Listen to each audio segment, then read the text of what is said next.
comment asks, I would really love any advice or content on how to take an anxious dog from managed to rehabilitated. Even if it's a big goal, I'd love to have it in the back of my mind with my anxious dog. Thank you so much for this question. It is a very important one. One of the things I try to establish from the beginning with my clients are realistic expectations. I specialize in nervous system dysregulation and aggressive behavior. Normally, when I'm working with dogs who display aggressive behavior, they are also dysregulated, but not always. And certainly not all dysregulated dogs have a history of aggressive behavior. But whether we're talking about a history of aggressive behavior or we're talking about anxiety disorders, hyperarousal, hypoarousal, trauma, regardless of what we're talking about, it's important for folks to know from the beginning that it's not something that we cure. In the same way that we don't have a cure for anxiety disorders in humans, or a cure for trauma disorders, or a cure for aggressive behavior. Aggressive behavior is normal. It's functional. The goal of aggressive behavior is to create space. So in behavior therapy work, the goal of working with aggressive behavior is to decrease the need for the dog to use aggressive behavior. We do that by expanding their window of tolerance, reducing their stress response to various triggers. We do that by increasing their resilience to stress and increasing their ability to self-regulate so that they have more bandwidth. They can experience more before they get to that breaking point.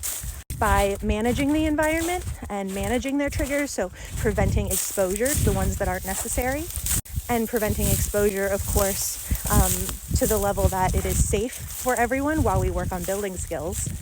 We teach them other options to get to safety, such as moving away instead of fighting. But there is an inherent risk to living with a dog who has a history of aggressive behavior.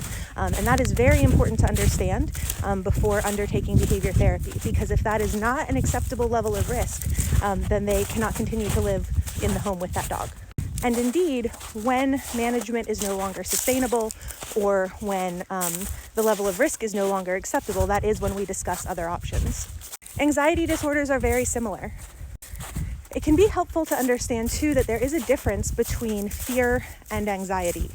If you have a dog who is not anxious, they don't have an anxiety disorder, they don't have a dysregulated nervous system, but they are fearful of something, that might mean that, let's say, they're fearful of other dogs. When another dog is present, they feel afraid. When the other dog is not present, they are not afraid. But anxiety would say, what if another dog is coming? There is a hypervigilance and a high level of stress, regardless of the fact that the trigger is not present. And unfortunately, like in humans, we cannot cure that.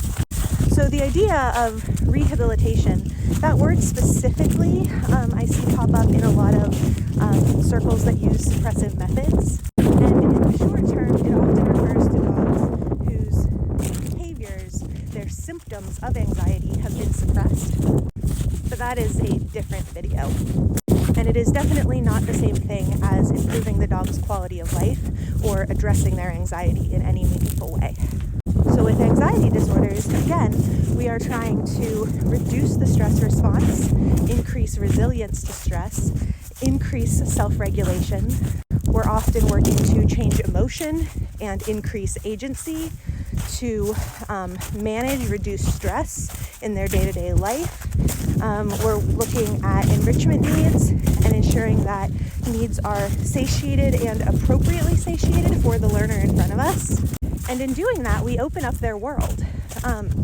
Often this is done in conjunction with behavior medication, which has the same goal as the behavior therapy, to increase resilience and the ability to self-regulate and to reduce the physiological stress response.